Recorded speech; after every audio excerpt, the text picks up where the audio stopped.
On behalf of your host, Steve D, this is Bruce Buffer saying thank you for tuning in to Xtreme Lyfe. Hey everybody, today on the Xtreme Lyfe podcast, I have Chris the Menace Stringer, MMA fighter, awesome guy, hell of a fighter. I mean, definitely you're going to hear a lot about him. He fights out of Ireland. He's currently training in the UK. He's got a great camp around him. He's training with guys like Darren Till, Rob Sinclair, Mike Grundy, just to name a few. Awesome guy. You're going to love the conversation.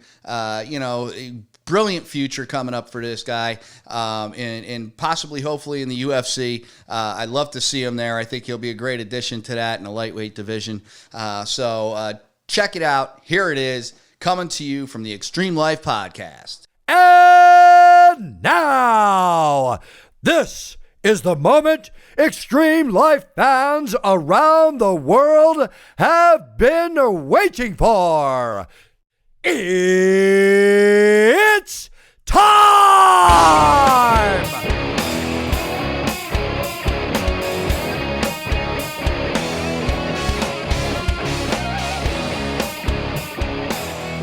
And we're live.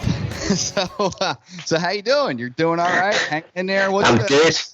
Getting through all this craziness out there, and with all this COVID stuff happening. And are you training? What's going on?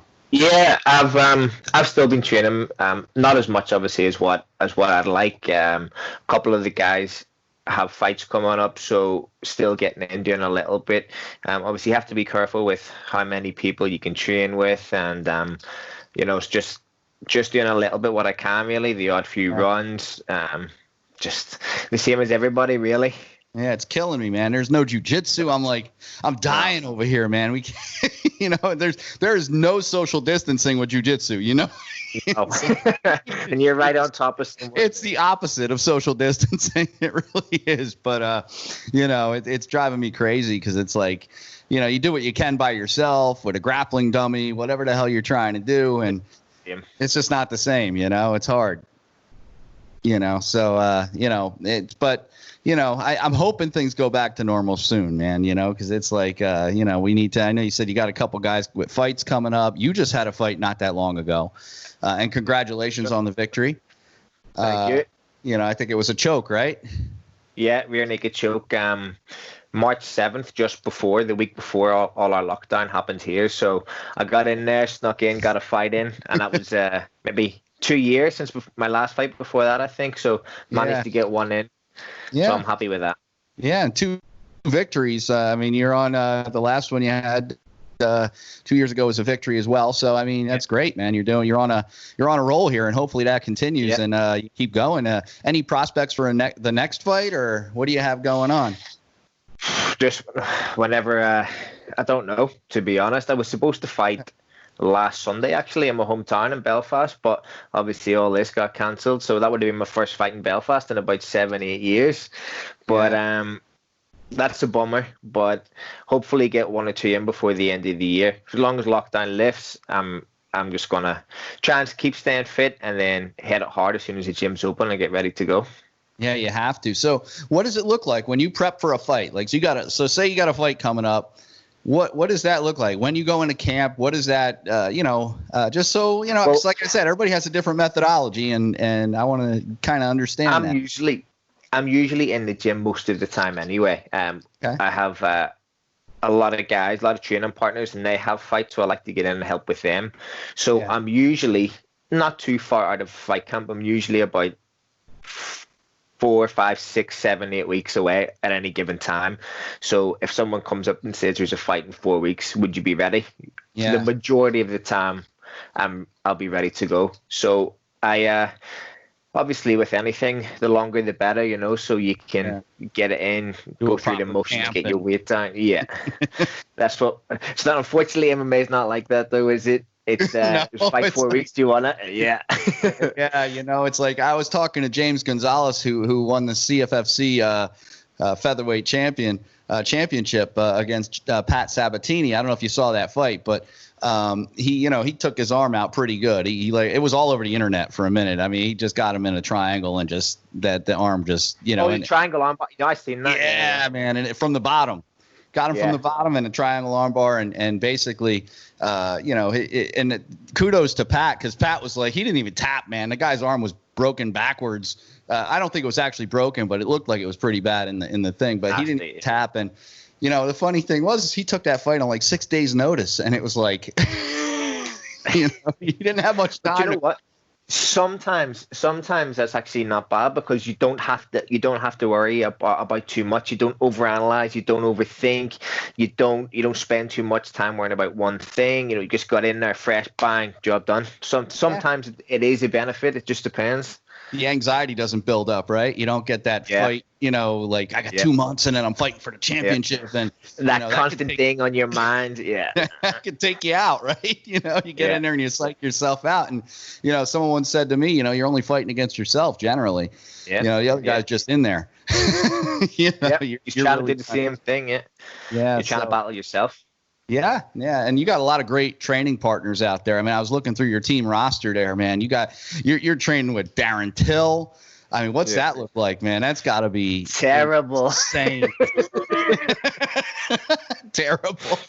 He hits so hard. No, but honestly, he's not is he just a really good fighter and training partner, he's a good motivator as well in the gym. So if you're not putting the work in, he's on you. He's saying like, get up, go, move, don't lie there, don't settle. So he's very good, and he's not just very good striking. He's good everywhere, and he's got such an underrated game that the world hasn't seen yet. So he's a good training partner all around, and we got loads of guys. We got Mike Grundy, Tom Aspinall.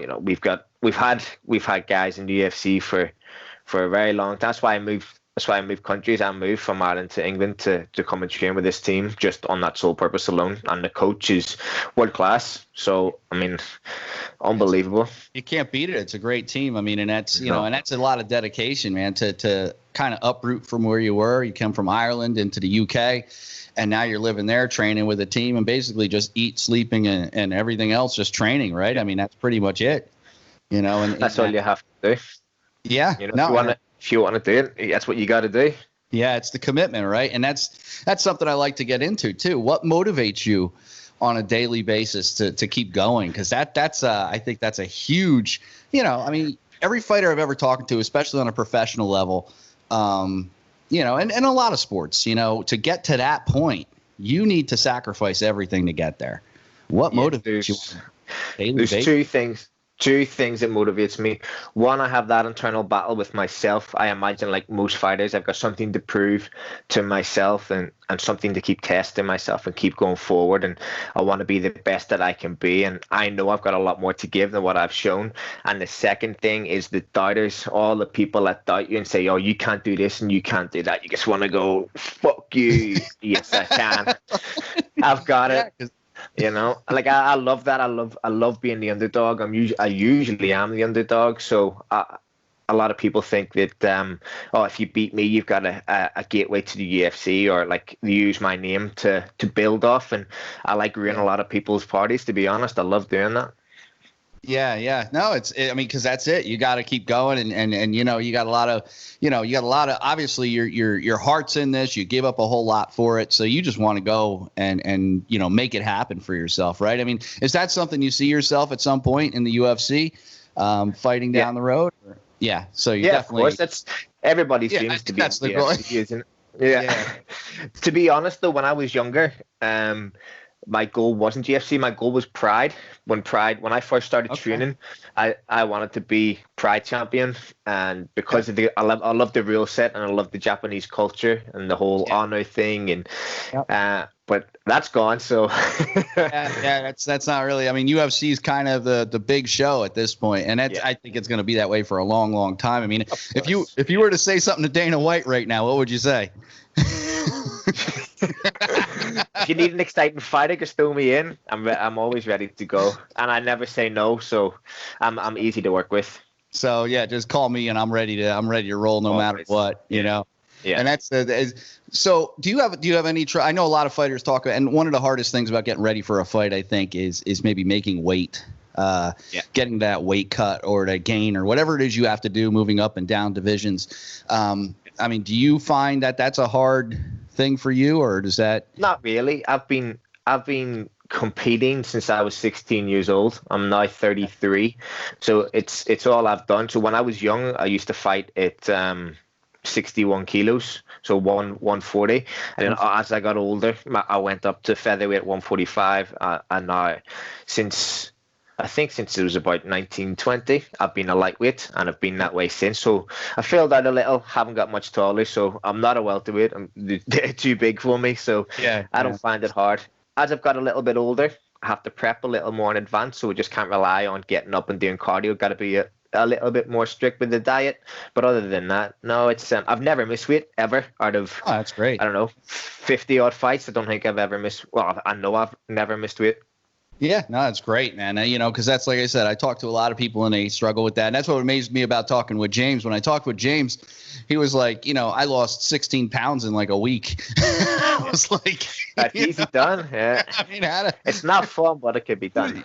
It sucks. You could do it, but it sucks, right? There's no way to, it's like, can't eat nothing pretty much. And, I've learned from previous fights. I mean, the heaviest one I done, I was 86 kilos on like the week before, and then I had to weigh in at 70 kilos. That's 16. What's that? Like 40 odd pounds in a week. Yeah, you got to explain the kilos to us Americans over here.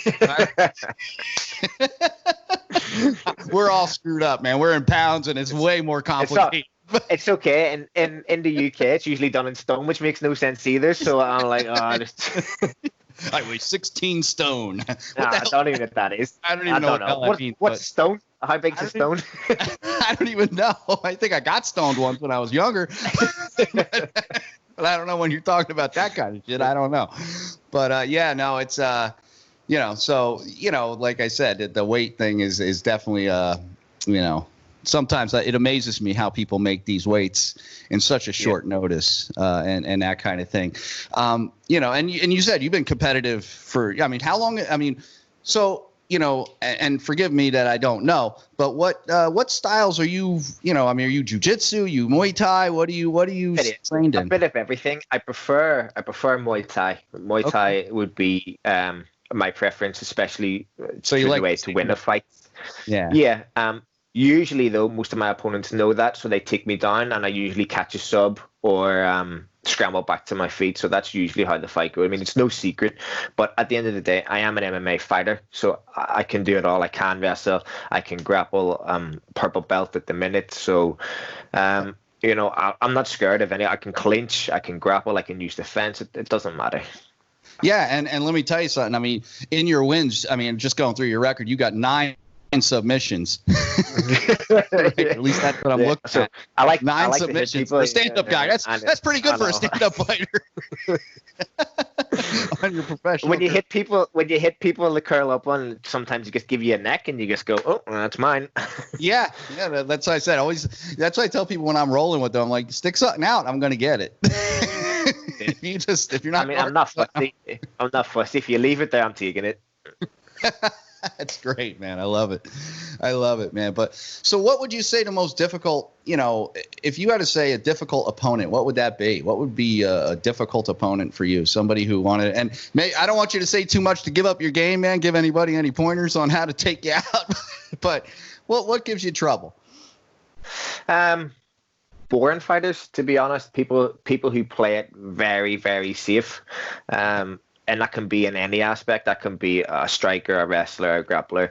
People who don't come to fight and hit a runaway or just hold on to your leg or try and pin you on the fence. Like people who don't engage. I mean, for one, I don't see the point in that. It's not a point sport, to be honest. You can win on points, yeah. But I mean, nobody wants to watch that. Nobody's going to pay their hard-earned money to come and watch you being held on a fence for 15 minutes, are they? So I mean, I'm not that type of fighter. People don't like that. People want to see excitement. They want to, Yeah. And you see that a lot too, even when see people take people down. I mean, that kind of frustrates me sometimes because people don't understand jiu-jitsu as much.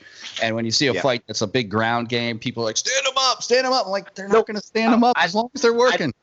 As long as they're working, I love the ground game, I really do. But as long as you're being active and the two guys are moving or trying to battle, that's fine. But if someone's just clamping you and just holding that, I'm like, what's the point? It's not really stand up. You get hold into the clinch and no one's dirty boxing or sweeping or tripping. I'm like, what's the point? Yeah. Yeah, no, I hear that, and then it gets boring for people to watch. It's frustrating for the fighter who's there to kind of try to make something happen. 'Cause ultimately you got to remember it's a fight game and you want to win, but it's also a show. Right? Yep. It's also you got to be excited. Entertainment business. It's nobody's going to come watch if you're not exciting. I mean, that's kind of why I was on one of my earlier episodes. I talked with Bruce Buffer, and we were talking about that, and we talked about how Dana White kind of came in, and without Dana White, UFC probably wouldn't be where it is today. Of course not. Because it's definitely one of those things where he created an excitement around something where it was kind of a failing business up until that point. And then that led the way for all these there's like so many promotions now. I don't even know. I mean, you've been with multiple promotions. I've seen, you've had quite a few. And you're currently with, who are you fighting with now? You're with Probellum. Yeah, Probellum. Probellum on the MTK, Yeah, so you're working your way up through the chain there. And, you're going to be I'm sure you're going to be fighting again soon. Hopefully this whole thing ends, this whole, quarantine. And, I'm so sick of it, man. I'm so sick. I'm with you, brother. I'm so sick of it, man. It's like, I mean, I don't know, how long have you guys been in quarantine? It doesn't sound as long as we have. 13 weeks, I think. Just over 3 months. Yeah, because you said you got that fight in and it was like March 7th, right? Was that it? Yeah, but the UK was about 2 weeks behind for some reason. For whatever reason, the government decided to play it slowly instead of locking everything down. So I managed to get that fight in, and I think it was the week after that is when everything closed. Everything dropped out, yeah, because we've been pretty much locked down since, God, I don't even know, man. It's been months at this point. And it's, they're actually just starting, especially in my area, because I'm in New Jersey here, and New Jersey, New York, Connecticut has been kind of the epicenter, for this whole thing. And we, even if I wanted to go to Florida right now, if I went to Florida right now, I'd have 14 days of quarantine in Florida because I'm like, I want to go to Florida and go on vacation or something. And I'm like, I'm not going on vacation to sit in quarantine. No, I'm just stay here instead. No, Florida's open. But anybody from my area that goes there. So it's kind of one of those weird things that's happening right now. And we're slowly, I think we're coming out of our stay-at-home order now. So that'll be good. I don't know how long you guys have left, but hopefully not too much longer. I think the UK is opening up next week for retail shops and non-essential business. So hopefully gyms maybe 2-3 weeks after that. Okay, that'd be awesome, man. Because then everybody could get back to at least somewhat of a normal, life again. Where you're training right, and you're taking care of yourself. I think part of it is you need to be social too, right? This whole not seeing people, it's like it drives me crazy. But a lot of people don't realize as well that people use the gym as I think it's definitely a necessity because it's a release, it's an escapism, it's to burn off extra energy, it's an anger management, it's so many things rolled into one, and not many people understand that, especially if you've got a lifetime of being unfit and unhealthy. You don't see it as that. You see it as it's just the gym, and that's not true, especially for myself and even my wife as well. She's climbing the walls at the minute. She's ready to kill dead things. She's ready to kill dead things? Is that what you said? Yeah. I've never heard that. That is awesome. It's an Irish one for you. It's great. No, it sounds like me and my wife, because my wife and I are both fitness fanatics and are constantly, and I work in healthcare normally in my regular life as well. But, it's like one of those things where it's like, I'm like, all right, at least I'm still going to work every day. There are people that have been stuck in their house for just months, not able to do anything. And I feel so bad for them because we're social beings. We need to have that social activity. And I notice that people are, not communicate. It seems like people have lost some of their social skills as a result of all this, But you're absolutely right. I mean, for me, the gym is a place to go and socialize and talk to people and see friends, and because that's where all our friends are. Our friends are in the gym. And now, we're in this kind of a locked state where you don't get to do that. So it's not just about the exercise, but that's a big part of it. Yeah. You need that. Yeah. Were you going to say something? Looked like you were going to say something. No, I was going to say I'm agreeing with you. Yeah. But and one thing I've noticed too is working in behavioral health in my normal life. I call it my normal life, but I get it. My normal abnormal life, I'll call it. But we see people that are suffering from depression now, a whole bunch of things that are rising because of just this isolation that we've had to endure and go through. So it's not it's definitely not a good prolonged exposure. It's not. It's like solitary confinement in your own home, isn't it? Home arrest, house arrest. Yeah, I told everybody. I feel like we've all been sent to our rooms. Yeah. There's something wrong. We've all been sent to our rooms. So, so what does your time off look like? I mean, like between fights, what do you do? What do you do for fun other than work out, or do you have any other hobbies, or is it just basically training? Yeah. I like to watch. I like to watch a lot of movies, to be honest, and documentaries. I watch a lot of old movies. Play some video games, read some books. As you say, socialize with some friends. I love food, though. I'll be honest. I love to go out to restaurants and eat. But that's not happening at the minute. Yeah. Hopefully we'll be back to that soon. I just got a smoker that I'm like using. Yeah, it's great, man. I put these wood pellets in it, and the damn thing. Yeah. It's a pit boss, so it's like, and it tells you. I mean, I got an app on my phone. I could sit there and say, "Oh, almost done." Yeah.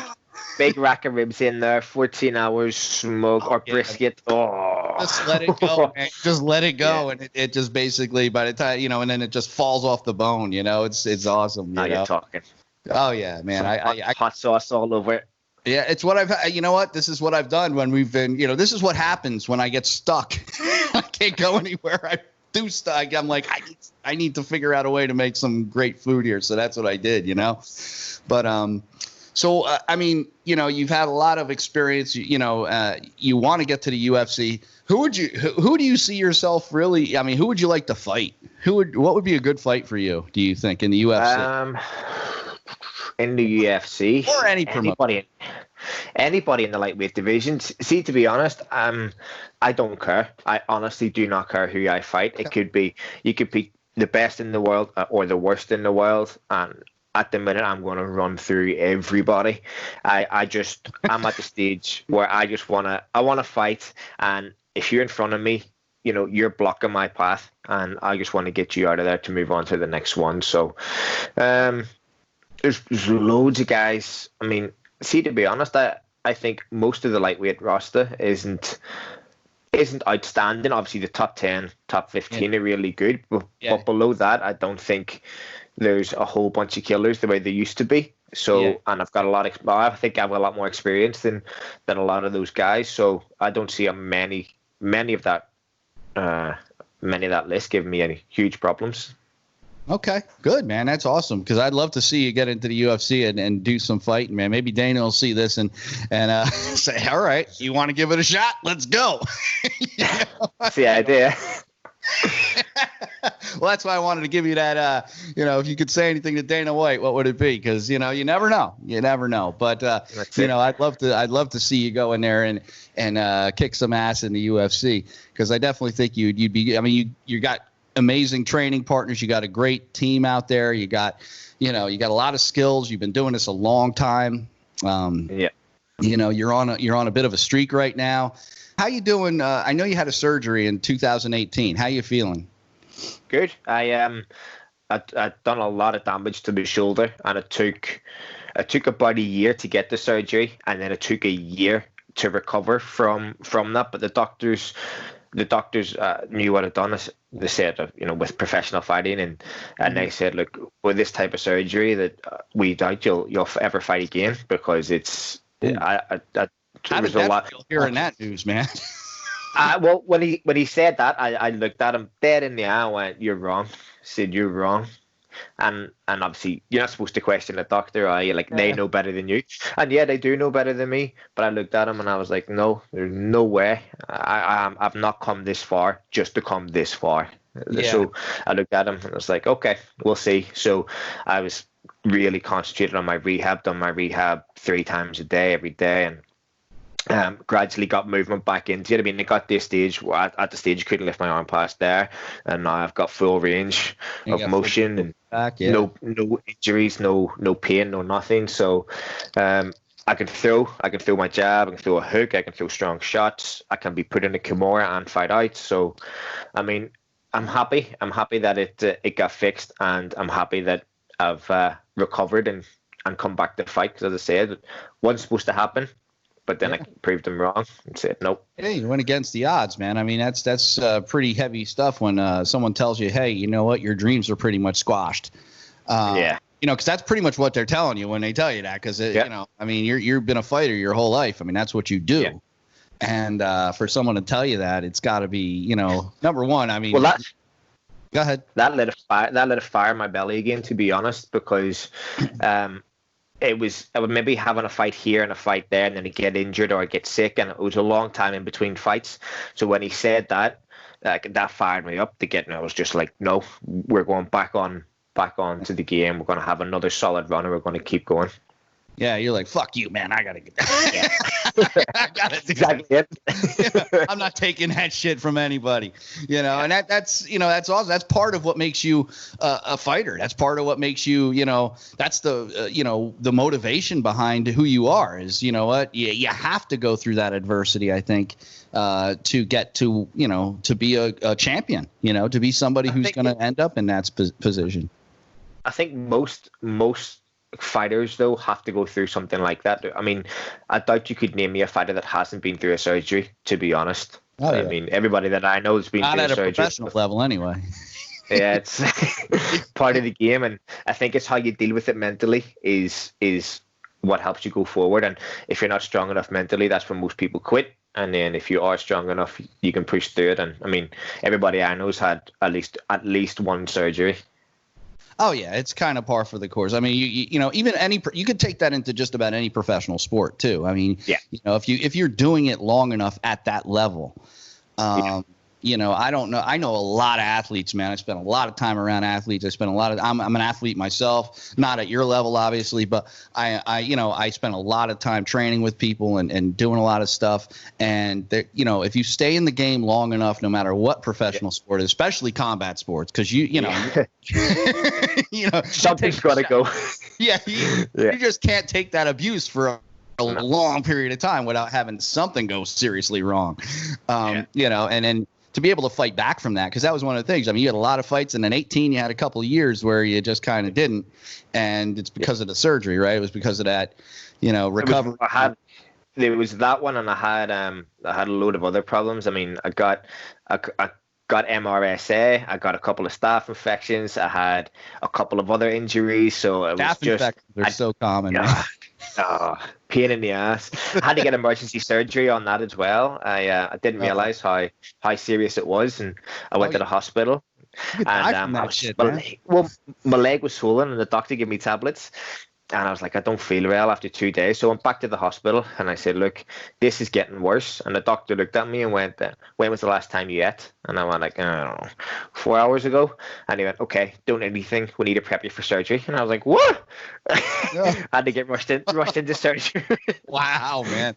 That's messed up. Like all of a sudden, just like, because you went there, you didn't think it was going to be anything like that, right? I just thought they were going to give me stronger drugs or something. So just like, nope, we need to prep you for surgery. I was like, whoa, okay.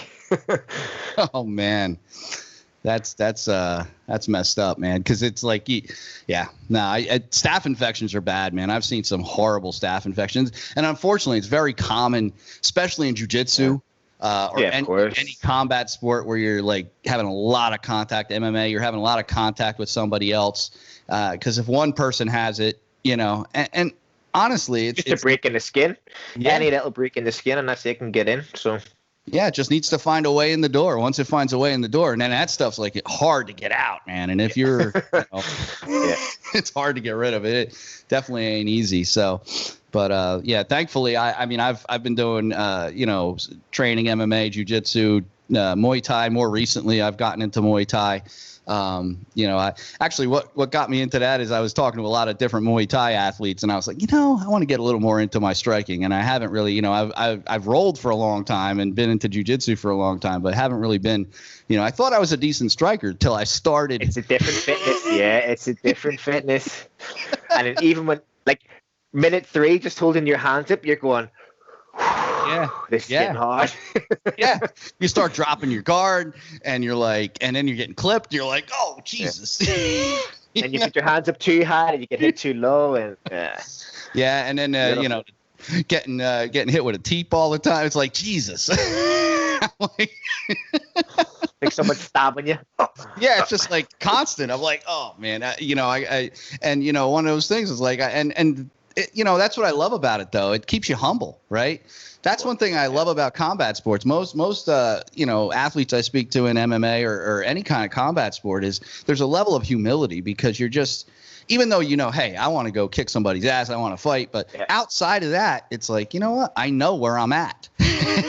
I know. And there's always somebody going to be better than you. You could be the best in the world, but your next fight could be a loss. It could be that guy that's trained better or being better prepared. So you always got to stay humble. Yeah, you have to. And I think what keeps you there is getting your butt kicked, right? You get your ass kicked here and there. I mean, think about it. I always say train with people better than you. That's why I say I don't mind rolling with somebody who's in contention or a professional fighter, because hey, it's going to make me better. Because of course, that old saying. Even though it hurts, like you said, sparring with Darren Till, it hurts. It sucks, but you know what? It's making you better. It's motivating you. Of course. Showing you where you need the work, and that's what I like, that's why I like training with people in jiu-jitsu even that are way better than me, because they show me where my weaknesses are. They show me, hey, here's where you stuck that damn arm out and I got it. Yeah. And, now I'm going to take it. Way of learning. Yeah. Now you're going to tap. Yeah. Or you're going to hurt. And then you do it again, and then you do it again, and the next time you go, I'm not going to do that. Well, exactly. That's it. That's how you learn. Yeah, and if you're anything like me, you need to get burned a few times before you actually learn. I'm like I was one of those kids, man, that I needed to stick my hand in the fire a couple of times before I realized, oh, shit, that's hot. I keep my hand out of that. Yeah, me and you both. I hear you, brother. Well, you know what, man? I look forward to seeing your career continue to develop, man. I think you got a lot of, I'd love to see in the UFC. I hope, when you get to the UFC, because you notice I said when you get to the UFC and you're fighting in the UFC, you give me another interview. We could talk about that. Yeah, we'll do this again. Of course. Absolutely. Absolutely. And we could sit here, we could bullshit about that, talk about that stuff, and watch your career develop, man. I appreciate you taking the time today to talk with me. Is there anything else you want to say? Anything you want to throw out there? Anything you want to promote? No, just obviously thank you to my coach, my team, my wife, everybody who's been there to train me. Thank yourself, obviously, for giving me this opportunity too. So other than that, I'm good. And just let's get ready to fight again. Let's go. Great, man. Hey, if I ever get out to where are you at? UK right now. If I get out there, I want to come hang out and get my ass kicked by you and your team, I guess. It'll be fun. But anyway, man, hey, thanks again. And be well and take care of yourself, and wish you the best, and let me know when you're fighting. Let me know who you're fighting next, and I'd be glad to help promote that and talk to you about that. Brilliant. Thanks a lot, bud. Be good, man. Take it easy, son. See you later. Bye.